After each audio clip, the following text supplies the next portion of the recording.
شخصی که غربی‌ها او را استاد بزرگ می‌نامند، در 16 سالگی توانست تحصیلات پزشکی خودش را به اتمام برساند.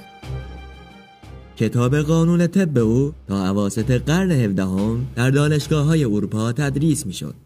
قلب و سیستم گردش خون را در عصر خودش به خوبی توصیف کرد.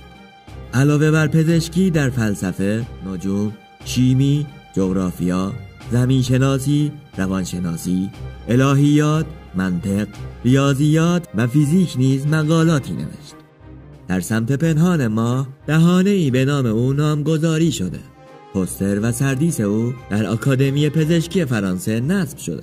به گفته جورج سارتون، او یکی از معروف ترین ها در همه زمانها، مکانها و نژادها است. این نابغه را که در سال 980 میلادی به دنیا آمد، غربی ها اوسینا می نامند و ما نیز ابن سینا.